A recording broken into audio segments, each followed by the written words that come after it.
Hello everyone, welcome to Okul India के सबसे affordable learning platform में आप सभी लोगों का एक बार फिर से बहुत बहुत स्वागत है। 10 फरवरी 2025 मंडे यानी सोमवार का दिन और इंडियन एक्सप्रेस न्यूज़ एनालिसिस की आईना सीरीज़ लेकर मैं शांतनु सनवाल एक बार फिर से आपके सामने हाजिर हूँ। तो चलिए शुरू करते हैं। तो आज के न्यूज़पेपर पर चलें उससे पहले मैं आप लोगों से रोज़ की तरह एक बार फिर से ये रिक्वेस्ट करना चाहूँगा कि आप में से जो भी लोग इन सेशंस को देखते हैं, अगर आपको कुछ भी यहाँ से मदद मिल रही है, कुछ हेल्प हो रही है या कुछ नया आप लोग सीख रहे हैं, तो प्लीज़ कुछ ना कुछ कंट्रीब्यूट करने की कोशिश ज़रूर करें सो दैट कि थोड़ा सा फाइनेंशियल हेल्प हमारी भी होगी और डेफिनेटली इसका जो लॉन्ग टर्म बेनिफिट है वो आप लोगों को ही मिलेगा, इस सेंस में कि ये जो यूट्यूब पर सेशंस चल रहे हैं वो इसी तरीके से लंबे समय तक चल पाएंगे। बट उसके लिए हमें आपके साथ और आपके कंट्रीब्यूशन की ज़रूरत है, तो प्लीज़ कुछ ना कुछ कंट्रीब्यूट करने की कोशिश ज़रूर करें। चलिए अब हम लोग आज के न्यूज़पेपर पर चलते हैं और आज के जो इम्पोर्टेंट आर्टिकल्स हैं वो देखते हैं। तो ये हमारा आज का न्यूज़पेपर है और इसमें जो आज फ्रंट पेज पर मेन न्यूज़ आई है वो यही है कि मणिपुर के जो सीएम हैं, या जो आप कह सकते हैं जो सीएम थे, that is an Biren Singh, उन्होंने कल देर शाम अपना इस्तीफ़ा जो है वो सौंप दिया है। ठीक है, अब यहाँ पर बेसिकली आज से विधानसभा का सत्र शुरू होना था और इसको लेकर मतलब इनके इस्तीफ़ा देने के पीछे कुछ वजह बताई जा रही है। एक तो ये कि जो इनके पार्टी के एमएलएस थे वो भी इनसे खुश नहीं थे। साथ ही साथ जो आज से विधानसभा का सत्र वहाँ पर शुरू होना था उसमें जो अपोजिशन यानी कि कांग्रेस पार्टी है उसने नो कॉन्फिडेंस मोशन वो लाने वाली थी। तो और उसमें ये उम्मीद थी कि इनके पार्टी के जो एमएलएस इनसे नाखुश हैं वो भी उस नो कॉन्फिडेंस मोशन में अपोजिशन का साथ दे सकते हैं, तो उस स्थिति में भी सरकार गिर जाती है ना। तो इसलिए इन्होंने पहले ही जो है वो इस्तीफ़ा अपना सौंप दिया है। और दूसरी बात यह है कि असेंबली जो है वो होल्ड पे रखी गई है, मतलब असेंबली का जो सेशन है वो अभी होल्ड पे रखा गया है। आज से शुरू होना था बट अब नहीं होगा। ठीक है, तो ये यहाँ पर इंपॉर्टेंट बात है, इसको आप ध्यान रखें। और ये लगभग आप कह सकते हैं कि अ, मई जून के महीने में 2023 में जब से वहाँ पर ये जो कुकी और मैतेई के बीच का जो संघर्ष चल रहा है, जो स्ट्रगल चल रहा है, उसके लगभग आप कह सकते हैं कि 1.5 पौने 2 साल के बाद जाके इन्होंने इस्तीफ़ा दिया है, जबकि इनके इस्तीफे की मांग बहुत पहले से वहाँ पर की जा रही थी। ठीक है, चलिए इसके बाद आगे बढ़ते हैं। बीच के पेजेस में सच कोई खास न्यूज़ यहाँ पर नहीं है अभी भी और आने वाले कुछ दिनों में भी ये उम्मीद है कि दिल्ली का जो इलेक्शन हुआ है या जो उसके नतीजे आए हैं जिसमें आम आदमी पार्टी की जो सरकार थी वो हारी है और बीजेपी को जो है वो दिल्ली में सत्ता वापस मिली है 27 सालों के बाद। तो आने वाले दिनों में भी हो सकता है कि उसको लेकर कुछ और दिनों तक अभी चर्चाएं होती रहें। ठीक है, तो यहाँ पर एक्सप्लेन पेज, ये जो आइडियाज़ और एडिटोरियल पेज है उस पर भी अभी वही बातें हैं, यहाँ पर भी अभी वही चल रहा है। ठीक है, तो ये हमारे लिए कुछ खास काम का यहाँ पर नहीं है। लेकिन इसके बाद एक न्यूज़ पेज नंबर 14 में दी गई है कि Surrey University to open branch in GIFT City, that is 7th foreign campus in India. तो इस न्यूज़ को अगर हम लोग यहीं पर कवर कर लें तो इसमें लिखा गया है, चलो इसको भी फिर बाद में ही देखते हैं। ठीक है, एक ही साथ देख लेंगे सब। इसके बाद एक पेज जो है वो इकोनॉमी वाले पेज पर है कि one of the highest revenue generating zones of railways. ठीक है, रेलवे का एक सबसे ज़्यादा one of the highest revenue generate करने वाला जो जोन्स है उसको यहाँ पर बाइफरकेट किया गया है और उसको मतलब दो जोन्स उसके बनाए गए हैं। तो इस तरीके से कुल मिला के अब रेलवेज़ के 18 जोन्स हमारे देश में हो जाएंगे। तो इसके बारे में बात करेंगे, कौन सा वो जोन है, नया जोन्स कौन सा बनाया गया है। ठीक है, इसके बाद एक दो आर्टिकल्स हम लोग जो है वो एक्सप्लेन पेज पर देखेंगे, जिसमें एक आर्टिकल है सिंगल इंजन डबल इंजन। यहाँ पर बेसिकली बात ये की जा रही है जैसे कि अभी अब ये कहा जा रहा है ना कि दिल्ली में भी डबल इंजन की सरकार हो गई है।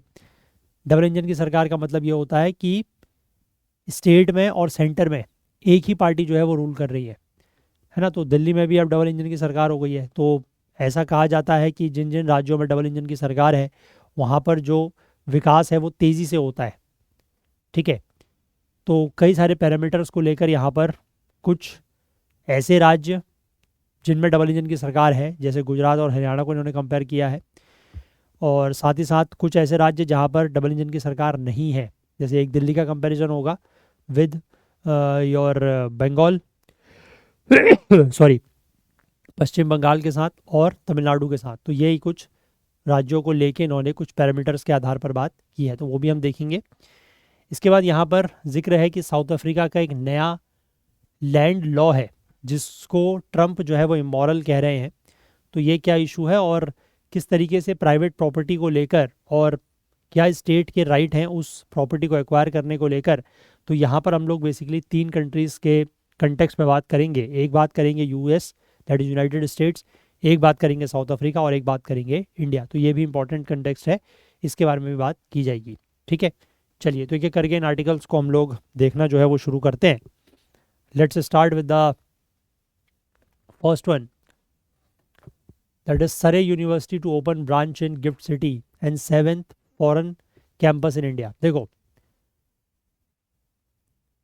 ranked among the top 300 higher education institutions in the world, the University of Surrey will open its India campus in Gujarat's Gift City 2026-27 में, initially offering programs in artificial intelligence, finance and cyber security. तो इन programmes में ये मतलब इन से आप कह सकते हैं कि कोर्सेज यहाँ पर ऑफ़र किए जाएंगे आर्टिफिशियल इंटेलिजेंस, फाइनेंस और साइबर सिक्योरिटी को लेकर। और 2026-27 का मतलब जो अगला एकेडमिक सेशन होता है वहाँ से इसको शुरू किया जाएगा। और ये सातवीं यूनिवर्सिटी बन गई है, 7th यूनिवर्सिटी बन गई है जो इंडिया में अपना कैंपस खोल रही है। ठीक है, सरे is the 4th university from the UK की ये 4थी यूनिवर्सिटी है और ओवरऑल 7th यूनिवर्सिटी है जिसने ये अनाउंस किया है कि वो इंडिया में अपनी इंटरनेशनल ब्रांच कैंपस जो है वो खोलेगी। तो बाकी यहाँ पर जो सारी यूनिवर्सिटीज़ उनका जिक्र किया गया है, ऑस्ट्रेलिया की डाइकिन यूनिवर्सिटी जिसकी क्यूएस वर्ल्ड रैंकिंग्स 197th है, University of Wollongong 162nd international rank है इसकी। जिसके बाद University of Western Sydney 375th position and University of Southampton. ठीक है, ये बेसिकली आपके ऑस्ट्रेलिया की हैं और बाकी यहाँ पर ये 4 यूके की हैं। एक है यूके की university of Southampton 80th rank है इसकी, एक है Coventry University 571st, Queen's University Belfast 202nd position और यूनिवर्सिटी ऑफ सरे। ठीक है, ये 7 यूनिवर्सिटीज़ हैं जिन्होंने इंडिया में अपना कैंपस खोलने का प्लान किया है। इसमें से 2 university that is Daikin university और यूनिवर्सिटी ऑफ वुलोंगोंग, इन्होंने ऑलरेडी अपने जो कैंपसेस हैं वो इंडिया के गुजरात का जो गिफ्ट सिटी है वहाँ पर ऑलरेडी ओपन कर दिए हैं। ठीक है, अब यहाँ पर एक पॉइंट ये दिया हुआ है कि गिफ्ट सिटी जो है वो अलाउ करती है फॉरेन यूनिवर्सिटीज़ को 100% ownership of their India branch campuses. यानी कि जो भी ये फॉरेन यूनिवर्सिटीज़ इंडिया में अपने कैंपसेस खोल रही हैं, इन कैंपसेस की 100% ओनरशिप जो है वो किसके पास रहेगी? जो फॉरेन यूनिवर्सिटी है उसके पास। ठीक है, और वो अपना जो भी यहाँ से प्रॉफिट या मुनाफा कमाते हैं वो अपने पेरेंट कैंपसेस को उसको भेज सकते हैं। ठीक है, रिपैट्रिएट कर सकते हैं। क्लियर हो गई बात? ये पॉइंट ध्यान रखिएगा। और बाकी स्टेटमेंट के फॉर्म में क्वेश्चन ऐसे पूछा जा सकता है कि total 7 universities have shown interest या have plan to open their campuses, international campuses in India so far.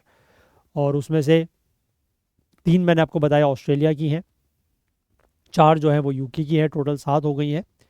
और ये वाला पॉइंट भी ध्यान रखिएगा कि गिफ्ट सिटी जो है वो इस तरीके का प्रोविज़न वहाँ पर है कि वो फॉरेन यूनिवर्सिटीज़ को अलाउ करती है कि 100% ओनरशिप उन्हीं के पास रहेगी और जितना भी वो प्रॉफिट यहाँ से अर्न करते हैं वो उसको रिपैट्रिएट कर सकते हैं टू देयर पेरेंट कैंपस, मतलब जो उनकी यूनिवर्सिटी का मेन कैंपस होगा वहाँ। ठीक है, चलो तो इसको आप लोग हायर एजुकेशन में ले सकते हैं। इसके बाद आगे बात करते हैं नेक्स्ट आर्टिकल की, bifurcating one of the highest revenue generating zones of railways. ठीक है, देखो यहाँ पर ये लिखा गया है कि nearly a month after Prime Minister Narendra Modi laid the foundation stone of the headquarters of South Coast Railway in Visakhapatnam, Andhra Pradesh, the Union Cabinet on Friday gave the ex post facto approval for the plan to create South Coast Railway zone.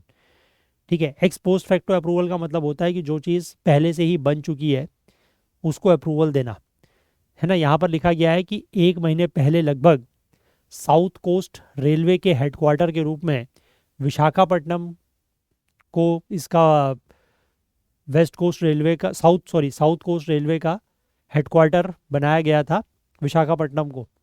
ठीक है, तो उसका foundation stone ले कर किया गया और उसके 1 महीने के बाद यहाँ पर अप्रूवल दिया गया है for the creation of South Coast Railway. तो ये एक नया रेलवे जोन जो है वो बन गया है, that is South Coast Railway. अभी तक ये नहीं था। ठीक है, इसको बनाया गया है एज पर the Andhra Pradesh Reorganisation Act of 2015 और ये अब देश का 18वां रेलवे जोन होगा। ठीक है, और इसका जो जुरिस्डिक्शन है वो ये 2 रेलवे जोन्स को बाइफरकेट करके ही बनाया गया है। एक है ईस्ट कोस्ट रेलवे, है ना, और दूसरा है साउथ सेंट्रल रेलवे। ये 2 जोन्स जो हैं that is East Coast Railway और साउथ सेंट्रल रेलवे, इनको बाइफरकेट किया गया है और उसमें से एक नया जोन बनाया गया है दैट इज़ योर कौन सा, साउथ कोस्ट रेलवे।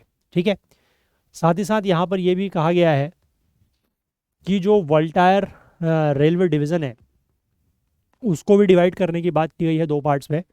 अभी तक ये ईस्ट कोस्ट रेलवे का पार्ट था। Just give me a minute.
ठीक है, इसको 2 पार्ट्स में जो है वो डिवाइड किया गया है वोल्टायर रेलवे डिवीज़न को भी।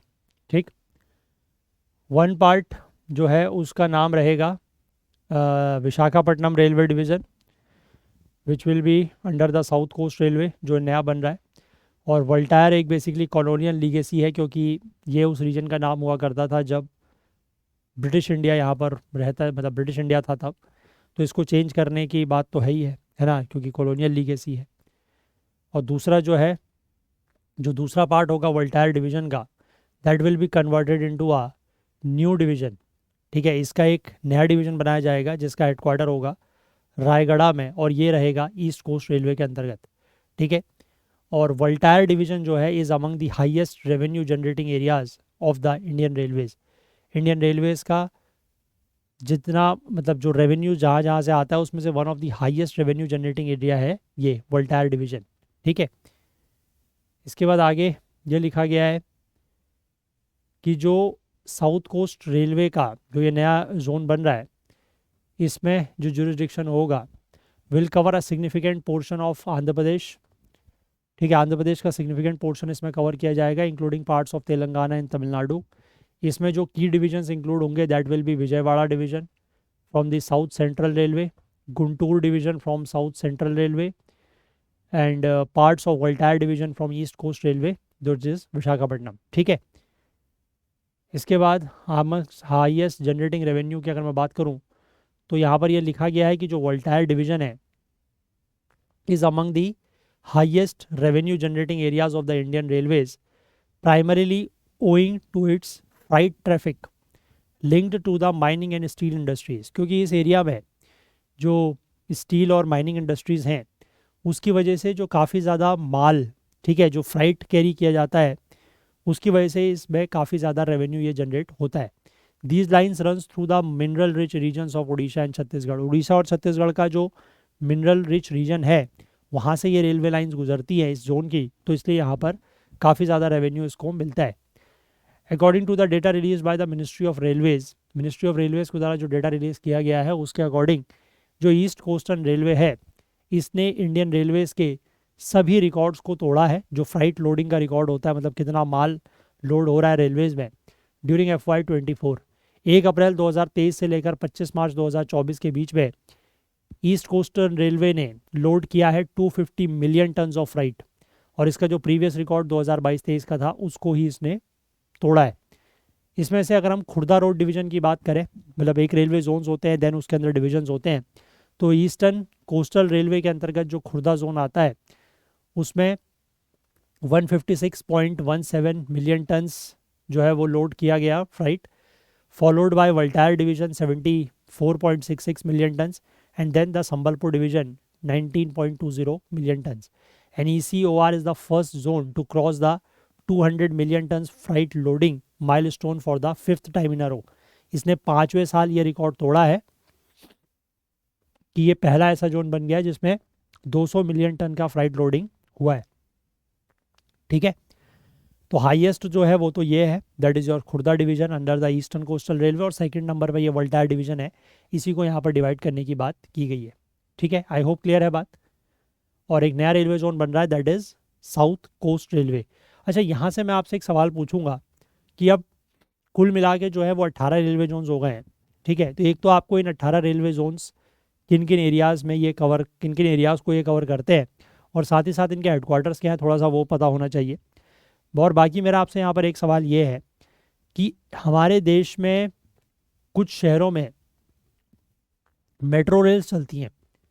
ठीक है, उनमें से किस शहर की मेट्रो जो है वो एक, मतलब वो एक आप कह सकते हैं उसकी पेरेंट बॉडी इंडियन रेलवेज है, या किस शहर की मेट्रो ऐसी है which is one of the zone under the Indian railways, ये आप मुझे कमेंट सेक्शन में बताएंगे।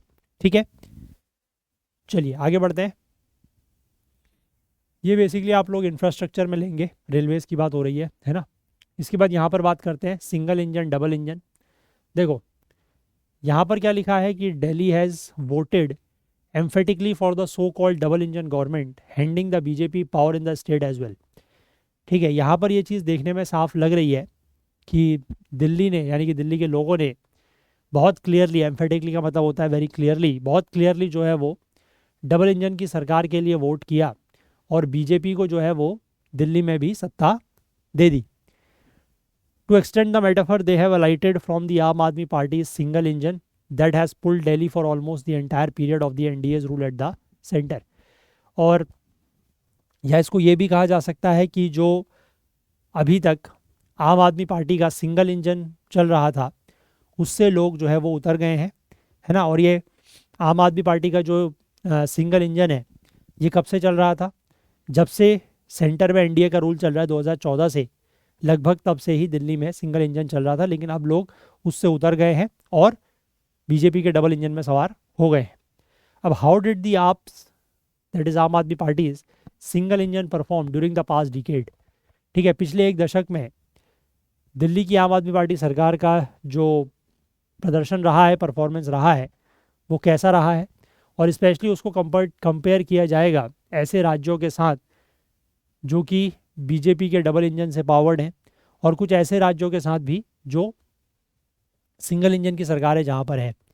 ठीक है, तो यहाँ पर जो कंपैरिजन किए गए हैं वो कुछ वेरिएबल्स का यूज़ करके, जैसे कि इकोनॉमिक परफॉर्मेंस, ठीक है, साथ ही साथ गवर्नमेंट की जो फिस्कल हेल्थ है उसके बारे में बात की जाएगी, और जो वहाँ के रेसिडेंट्स हैं उन राज्यों के, उनका जो कल्याण है, जो उनके वेलफेयर है, उसकी बात की जाएगी। और स्टेट जो है वो इस तरीके से कवर किए गए हैं कि दोनों के दोनों जो पॉलिटिकल स्पेक्ट्रम है, यानी कि सिंगल इंजन डबल इंजन, वो भी कवर हो जाए, और अलग अलग जो जोग्राफिकल स्पैन है उसको भी इन्होंने अकाउंट में लिया है। तो सबसे पहले इन्होंने दो ऐसे राज्य जहाँ पर डबल इंजन की सरकार रही है, गुजरात और हरियाणा, उसकी बात की है। ठीक है, गुजरात और हरियाणा में डबल इंजन की सरकारें हैं 2014 से लेकर 2025 तक अभी भी। हरियाणा जो है वो एक इंटरेस्टिंग कॉन्ट्रास्ट प्रोवाइड करता है with the single engine Delhi, क्योंकि ये इसके आसपास का इलाका है, और कई सारे जो वोटर्स हैं वो अपने लाइफ और वर्क को इन दोनों राज्यों के बीच में बांटते हैं कि दिल्ली में रहते हैं हरियाणा में काम करते हैं, हरियाणा में रहते हैं दिल्ली में काम करते हैं, है ना। वहाँ का वैसे भी जो एक आप कह सकते हैं ये जो मेजर कॉरपोरेट हब है वो तो गुड़गांव हो गया। फिर उसके आसपास का जो एरिया है आपका सोनीपत, पानीपत, ये सारा है ना। इसके बाद अगले राज्य की बात करेंगे, waste Bengal. Madhya Pradesh, sorry, waste Bengal यानी कि पश्चिम बंगाल, ये ममता बनर्जी के अंडर में है। ये सिंगल इंजन है यहाँ पर। ठीक है, इस पूरे के पूरे पीरियड में, मतलब जब से एनडीए की सरकार है केंद्र में, तब से यहाँ पर सिंगल इंजन ही चल रहा है ममता बनर्जी का। और ये बीजेपी की तरफ से जो पॉलिटिकल पुश किया जा रहा है उसको भी रजिस्ट कर रही हैं। इसके बाद बिहार की बात करें तो बिहार जो है वो मिक्स रिकॉर्ड उसका रहा है ना। नीतीश कुमार जो है वो पिछले लगभग 10-11 सालों से लगातार मुख्यमंत्री रहे हैं। सिर्फ 2014-15 के 9 महीनों को अगर हम छोड़ दें, जब जीतन राम मांझी मुख्यमंत्री हुआ करते थे, है ना, लेकिन नीतीश कुमार के मुख्यमंत्री रहने के बावजूद बीजेपी जो है वो कभी सत्ता में रही है, कभी नहीं रही है, क्योंकि नीतीश कुमार इधर उधर अपना अलायंस चेंज करते रहते हैं। ठीक है, just give me a minute.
ठीक है, बीजेपी जो है वो सरकार से बाहर रही है, 2014 से 17 के बीच में बाहर रही, फिर उसके बाद वापस आई 17 से 22 में, फिर 22 से 24 तक फिर बाहर रही, उसके बाद फिर वापस आ गई। तो बीजेपी वहाँ पर सत्ता से अंदर बाहर होती रही है ना। और मुख्यमंत्री हालांकि नीतीश कुमार ही रहे हैं, इसीलिए वहाँ पर बताया गया है कि मिक्स कंडीशंस रही हैं। तमिलनाडु की अगर मैं बात करूँ तो तमिलनाडु जो है वहाँ पर एक अलग ही तरीके का कॉन्ट्रास्ट रहा है। ये एक ऐसी स्टेट है जहाँ पर बीजेपी कभी भी पावर के लिए डायरेक्ट कंटेंशन में नहीं रही है। ठीक है, मतलब कभी भी सत्ता उसको मिल रही है, या वो सत्ता के कंपटीशन में भी रही है, या दूसरी पार्टी के साथ कंपटीशन कर पा रही है, ऐसा भी वहाँ पर नहीं लग रहा है। अब डेटा क्या दिखा रहा है, देखो, real per capita economic output की अगर मैं बात करूँ तो जितने भी मैंने यहाँ पर आपको स्टेट्स बताए हैं जिनसे कंपैरिजन किया गया है, इन स्टेट्स में अगर real per capita economic output की बात करें तो दिल्ली का जो परफॉर्मेंस है वो सबसे ख़राब है। पर कैपिटा स्टेट का output, that is size of the economy after taking population into account. ठीक है, मतलब आप कह सकते हैं पर कैपिटा जीएसडीपी जो होती है, gross state domestic product, per capita के टर्म्स में अगर बात करें तो ये 2014 से लेकर 2024 के बीच में एनुअली सिर्फ 3.2% ग्रो किया है। ठीक है, वहीं अगर हम गुजरात की बात करें तो गुजरात में जो annual C A G R, that is compounded annual growth rate रहा है वो 6.6% का रहा है। ठीक है, वेस्ट बंगाल की अगर हम बात करें, वो भी एक और सिंगल इंजन स्टेट है, वो भी, उसका भी ग्रोथ रेट अच्छा नहीं रहा है। मैं भी आपको टेबल जो है वहाँ पर पूरी दिखा दूंगा। इसके बाद increase in general price level due to inflation, महंगाई की वजह से जो जनरल प्राइस लेवल बढ़ा है उसकी अगर हम बात करें तो rate of inflation essentially shows how much the general price level that is based on sorry representative basket of consumer goods, ये कितना बड़ा है किसी पर्टिकुलर ईयर में। तो गवर्नमेंट तो सॉरी जो जनरल लेवल प्राइस लेवल है वो समय के साथ साथ बढ़ते रहते हैं, है ना, जब इन्फ्लेशन थोड़ा कम हो जाता है तब भी। तो net increase in price level जो है वो कौन सा गुड्स एंड सर्विसेज कितना अफोर्डेबल है उसके बारे में बताते हैं। इस मेट्रिक पर अगर हम बात करें तो आप आम आदमी पार्टी का रिकॉर्ड जो है वो सबसे बढ़िया है। दिल्ली में जो जनरल प्राइस लेवल रहा है वो पिछले दशक में 51% बढ़ा है। ठीक है, यानी कि जो बास्केट ऑफ गुड 2014 में 100 रुपये का बढ़ता था वो 2024 में 151 रुपये का पड़ा है। ठीक है, और बाकी अगर हम नेशनल एवरेज से कंपेयर करें तो उसके नेशनल एवरेज जो 64% का है उससे ये काफ़ी कम है। और साथ ही साथ अगर हम बात करें तमिलनाडु की तो वहाँ पर सबसे ज़्यादा क्यूमुलेटिव इन्फ्लेशन रहा है। अर्बन अनएम्प्लॉयमेंट रेट की अगर हम बात करें तो this is the percentage of people who are actively seeking a job and not getting one, यानी कि ये ऐसे लोगों का प्रतिशत है कि जो जॉब करना चाहते हैं लेकिन उनको मिल नहीं रही है। इसमें नेशनल एवरेज की अगर हम बात करें तो प्रति 1000 लोगों में 51 लोग जो है वो अनएम्प्लॉयड है। ठीक है, दिल्ली यहाँ पर 20 है, यहाँ पर दिल्ली की संख्या नेशनल एवरेज से काफ़ी कम है, और जो यहाँ पर हमने ग्रुप ऑफ स्टेट्स लिए हैं उनमें भी कम है। बंगाल में ये संख्या 33 है, गुजरात में जो है वो दिल्ली के ही आसपास है, और बिहार में जो है वो सबसे ज़्यादा हाईएस्ट क्या है, अर्बन एम्प्लॉयमेंट अनएम्प्लॉयमेंट है।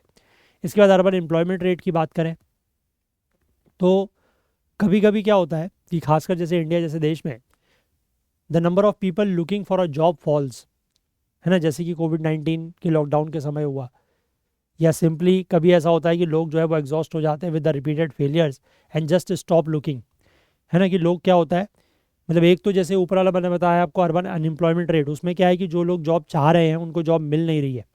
ठीक है, और ये नीचे वाला जो है that is urban unemployment rate, इसमें क्या है कि लोगों ने अब जॉब ढूंढना ही छोड़ दिया है, क्योंकि वो ढूंढ ढूंढ के जॉब थक गए हैं, है ना, exhausted with the repeated failures, है ना, बार बार वो जॉब ढूंढ रहे हैं, उनको जॉब नहीं मिल रही है, तो उन्होंने अब जॉब ढूंढना ही छोड़ दिया है। तो ऐसी स्थिति में more than the unemployment rate it is the employment rate that captures the labour stress. ठीक है, तो एम्प्लॉयमेंट रेट जो है वो ज़्यादा इंपॉर्टेंट है। एम्प्लॉयमेंट रेट को वर्कर पॉपुलेशन रेशियो भी कहा जाता है, और the percentage of workers in the population, कि पूरी की पूरी आबादी में वर्कर्स की आबादी कितनी है उसको कहा जाता है और वर्कर पॉपुलेशन रेशियो या फिर एम्प्लॉयमेंट रेट। ठीक है, जितना ज़्यादा ये होगा उतना बेटर होगा, ऑब्वियस सी बात है कि जितना पॉपुलेशन में वर्कर्स की संख्या ज़्यादा होगी उतना इकोनॉमी के लिए बढ़िया है। तो दिल्ली का जो एम्प्लॉयमेंट रेट है वो नेशनल एवरेज से कम है और सिर्फ बिहार से बेटर है। ठीक है, लेकिन West Bengal single engine state होने के बावजूद सबसे आगे है, including the double engine Gujarat इससे भी आगे है। ठीक है, इसके बाद budget expenditure on roads and, जो बजट में खर्चे किए गए हैं रोड और ब्रिजेस के ऊपर उसकी बात करें तो 2014 से, और ज़्यादा बात करें 2019 के बाद से, तो केंद्र का फोकस रहा है फिजिकल इंफ्रास्ट्रक्चर बढ़ाने को लेकर in the form of roads, in the form of bridges, और ये उम्मीद की गई है कि ये इन्वेस्टमेंट जो हैं वो productive capacity of the country को बढ़ाएंगे, क्योंकि ये सारा का सारा क्या है, this is all your capital expenditure, है ना। दिल्ली जो है वो यहाँ पर नेशनल एवरेज को मैच कर रहा है। गुजरात जो है वो इस एक्सपेंडिचर पर as a percentage of state budget वहाँ पर ज़्यादा है। हरियाणा और वेस्ट बंगाल जो है वो यहाँ पर पीछे दिखाई दे रहे हैं। इसके बाद बजट एक्सपेंडिचर ऑन एजुकेशन, कि एजुकेशन या शिक्षा के ऊपर कितना खर्च किया जा रहा है। तो भारत में जो सरकारें रही हैं वो जनरली एजुकेशन और हेल्थ के ऊपर ज़्यादा खर्च नहीं करती हैं।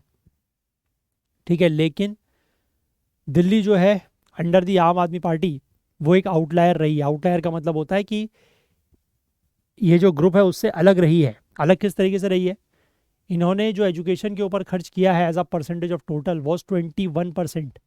मतलब पूरा का पूरा जो दिल्ली सरकार की आम आदमी पार्टी की सरकार का जो बजट रहता था उसमें से 21% जो है ये एजुकेशन के ऊपर खर्च करते थे। 2023 में 21% था रिवाइज एस्टिमेट के अनुसार, और नेशनल एवरेज जो 13% का है उससे काफ़ी ज़्यादा है, और हरियाणा जैसा जो डबल इंजन स्टेट है उसके 10% से भी काफ़ी ज़्यादा है, डबल से ज़्यादा है।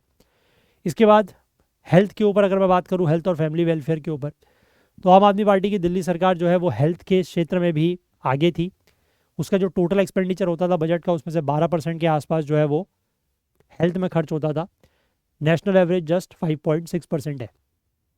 गवर्नमेंट की बोरोइंग्स की अगर हम बात करें कि सरकार कितना जो है वो बोरो करती है, उसको मेजर किया जाता है फिस्कल डेफिसिट से, है ना। फिजिकल डेफिसिट वो अमाउंट ऑफ मनी होता है जो स्टेट गवर्नमेंट जो है वो बोरो करती है अपने एक्सपेंडिचर्स और इनकम को क्या करने के लिए, उसके बीच के गैप को कम करने के लिए। ठीक है, तो यहाँ पर जो प्रूडेंशियल नॉर्म्स हैं वो ये कहते हैं कि फिजिकल डेफिसिट जो है वो with in the state GDP के 3% के अंदर होना चाहिए। जैसे एफआरबीएम एक्ट में भी हमने देखा है ना, दिल्ली का फिजिकल डेफिसिट जो रहा है जैसे FY23 का 2022-23 का, वो सिर्फ 0.7% रहा है ऑफ द जीडीपी, है ना। गुजरात और हरियाणा के जो नंबर्स रहे हैं वो भी 3% से कम ही है, बट ये तो बहुत कम है 0.7%। इसके बाद सरकार की जो आउटस्टैंडिंग लाइबिलिटीज़ हैं, क्योंकि फिजिकल डेफिसिट जो है वो दिखाती है किसी एक पर्टिकुलर ईयर की बोरोइंग, आउटस्टैंडिंग लाइबिलिटीज़ जो है वो ये दिखाती है कि सरकार ने पिछले कुछ वर्षों में, पास्ट में, कितना कर्जा जो है वो ले रखा है और वो एक्यूमुलेट हो गया है। तो इस स्थिति में अगर बात करें तो आम आदमी पार्टी की जो दिल्ली सरकार है उसने काफ़ी बेहतर परफॉर्मेंस किया है बाकी बाकी स्टेट्स के कंपैरिजन में। Per capita electric availability of electricity, यानी कि प्रति व्यक्ति को कितनी बिजली उपलब्ध है उसकी बात करें सॉरी, तो ये एक अच्छा तरीका है स्टेट की इकोनॉमी के में जो इम्प्रूवमेंट हो रहा है उसको कैप्चर करने के लिए, है ना। Like the per capita real GDP, आम Aadmi party rule Delhi saw Fairlie feeble year on year growth of 2.9% over the past decade. तो इस पैरामीटर पे दिल्ली की सरकार बहुत ज़्यादा अच्छा परफॉर्म नहीं कर पाई है। ईयर ऑन ईयर ग्रोथ सिर्फ 2.9% का रहा है। बिहार जो है वो ऑलमोस्ट 4 टाइम्स इस पेस का, लगभग 4 टाइम ग्रो किया है। गुजरात की अगर हम बात करें तो गुजरात में 1465 किलोवाट आवर जो है वो मिलता था, दिल्ली में 1599 किलोवाट आवर मिलता था प्रति व्यक्ति को। लेकिन गुजरात जो है वो दिल्ली से आगे निकल गया, है ना। दिल्ली 2118 किलोवाट आवर पर रह गया प्रति व्यक्ति और ये 2414 किलोवाट पर आ गया।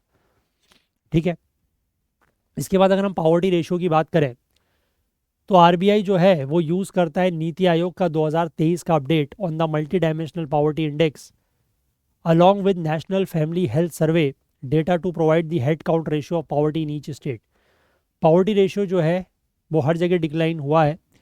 दिल्ली में जहां हम बात करें 2015-16 में 4.4% गरीबी या पावर्टी थी, वो कम होके 3.4% हो गई है। ठीक है, तमिलनाडु की अगर हम बात करें तो उसके बाद सेकंड नंबर पर है, तमिलनाडु में 2.2% पावर्टी रही है। बिहार की अगर हम बात करें तो 2015 में पावर्टी रेशियो 55% था, जो अभी भी 33% से वहाँ पर ज़्यादा है। अब इस डेटा की अपशॉट या जो अगर हम कंक्लूजन की बात करें तो where AAPs in single engine raised ahead, कहाँ पर आम आदमी पार्टी का जो सिंगल इंजन की सरकार थी वो आगे थी।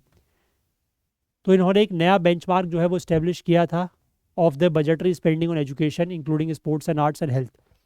ठीक है, एजुकेशन और हेल्थ के ऊपर ज़्यादा खर्च करते थे और still being the most physically responsible government, क्योंकि इनका फिजिकल डेफिसिट भी ज़्यादा नहीं था। ऐसा नहीं कि ये एजुकेशन पर या स्वास्थ्य पर खर्च कर रहे हैं लेकिन उधारी ले लेके, ठीक है, ऐसा नहीं था। फिजिकली काफ़ी रिस्पॉन्सिबल गवर्नमेंट थी। And it was also the most effective in containing inflation, inflation contain करने में, महंगाई को काबू करने में भी इनकी काफ़ी अच्छी परफॉर्मेंस रही है। ठीक है, और इन्फ्लेशन या महंगाई की वजह से जो आम आदमी है वो काफ़ी ज़्यादा परेशान भी होता है।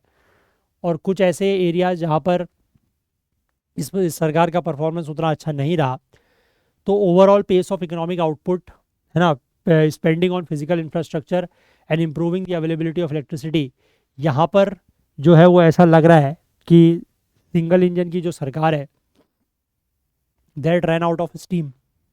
रन आउट ऑफ स्टीम का मतलब है कि वो इन सेक्टर्स में अच्छा परफॉर्म नहीं कर पाई इन पैरामीटर्स के ऊपर। ठीक है, मैं आपको अगर ये दिखाऊं टेबल, तो ये टेबल है, इसमें अलग अलग पैरामीटर्स को लेकर बात की गई है। ठीक है, CAGR यानी कि जो एनुअल हम लोग ये रहते हैं growth rate of real per capita NSDP, rise in general price level, urban unemployment rate, worker population ratio urban, expenditure on roads and bridges, expenditure on education, expenditure on health and family welfare, gross physical deficit, outstanding liabilities, CAGR in per capita electricity availability और poverty ratio. तो इन parameters के ऊपर बात की गई है। ये नेशनल एवरेज है, ठीक है, ये दिल्ली का बात है, ये गुजरात, दिस इज़ हरियाणा, ये दोनों डबल इंजन सरकार हो गई। ठीक है, यहाँ पर बीजेपी सरकार में आती जाती रही है, यहाँ पर पिछले 1 दशक से लगभग बीजेपी बाहर है, और यहाँ पर तो कंटेंशन में भी नहीं है। ठीक है, बंगाल और तमिलनाडु, तो कहाँ पर कैसा परफॉर्मेंस रहा है उसकी बात की जा रही है। ठीक है, चलो, तो आई होप क्लियर है बात। ठीक है, तो एक काम करते हैं, ये 2 आर्टिकल बचे हुए हैं, बट थोड़ा सा भी मुझे कुछ हेल्थ इशू लग रहा है, तो I think I will not be able to continue. मैं इन 2 आर्टिकल्स को आगे कवर कर लूँगा। ठीक है, मुझे अभी याद है कि एक आर्टिकल हमारा पुराना भी बचा हुआ है ना, क्योंकि अभी थोड़ा सा ना वो वेदर थोड़ा सा चेंज हो रहा है, तो उसकी वजह से I got a just bit of cold.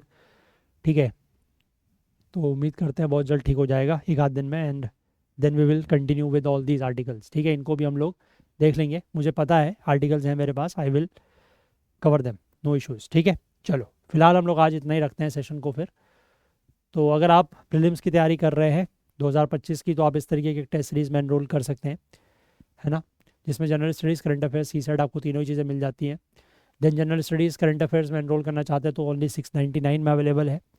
Only general studies subject wise test 449, only current affairs 299 में, और सिर्फ सी सेट के 10 फुल लेंथ टेस्ट 249 में मिल जाएंगे। हमारे सी सेट का जो क्लासेस का बैच है, दो इट इज़ नॉट लाइव, इसमें हम आपको रिकॉर्डेड कंटेंट प्रोवाइड करते हैं sorry, on a weekly basis, है ना। तो ये हमारा बैच 999 में आपके लिए अवेलेबल है। अगर आप इसमें एनरोल करना चाहें तो नीचे डिस्क्रिप्शन में लिंक दिया हुआ है, वहाँ से एनरोल कर सकते हैं। अगर इस कोर्स को लेकर आपके मन में कोई डाउट है, कोई क्वेरी है, तो यहाँ पर जो नंबर दिया गया है, दैट इज़ व्हाट्सएप नंबर 9150449990, इस पर आप कांटेक्ट कर सकते हैं। ठीक है, बाकी आप हमारे ऐप को प्ले स्टोर से ज़रूर डाउनलोड करें। प्ले स्टोर पर अगर आपको ऐप नहीं मिलता है तो आप हमसे इस व्हाट्सएप नंबर पर कांटेक्ट करें, हम आपको इसका एपी के लिंक प्रोवाइड कर देंगे। और उसका ऐप डाउनलोड करने का फ़ायदा यह है कि अगर आपने हमारे किसी भी वीडियो कोर्स में एनरोल किया हुआ है तो आप वीडियोज़ को डाउनलोड करके ऑफलाइन भी देख सकते हैं। बाकी आप हमें, अगर आपको हमारे एफर्ट से किसी भी तरीके की हेल्प मिल रही है तो प्लीज़ कुछ ना कुछ कंट्रीब्यूट करने की कोशिश ज़रूर करें, सो दैट कि थोड़ा सा फाइनेंशियल हेल्प हमारी भी होगी, और इसका जो लॉन्ग टर्म फ़ायदा है वो आप लोगों को ही मिलेगा। ठीक है, चलिए, तो आज के लिए फ़िलहाल हम लोग सेशन को इतना ही रखते हैं। अगर आपको सेशन पसंद आया हो तो लाइक ज़रूर करें, ज़्यादा से ज़्यादा शेयर करें। आपके जो भी डाउट्स हैं, जो क्वेरीज़ है, वो आप कमेंट कर सकते हैं। चैनल को अभी तक आपने सब्सक्राइब नहीं किया है तो वो भी ज़रूर कर लें, बेल आइकन प्रेस करना ना भूलें, ताकि वीडियोस की नोटिफिकेशन आपको ऑन टाइम मिल सके, और साथ ही साथ अपना प्यार, अपना सहयोग बनाए रखें। हाईलाइटेड आर्टिकल्स आपको करंट अफेयर्स ओकुल टेलीग्राम चैनल पर मिल जाएंगे, जिसका लिंक नीचे डिस्क्रिप्शन में दिया हुआ है, या फिर आप इसको करंट अफेयर्स ओकुल सर्च करके भी ज्वाइन कर सकते हैं, या इस QR कोड को स्कैन करके भी ज्वाइन कर सकते हैं। ठीक है, चलिए, तो आज के लिए फ़िलहाल इतना ही रखते हैं, बाकी कल को फिर से मिलेंगे इंडियन एक्सप्रेस न्यूज़ एनालिसिस की आइडिया सीरीज़ के साथ। तब तक के लिए अपना बहुत बहुत ध्यान रखें। Please do take care of yourself. Thank you, have a nice day, bye bye.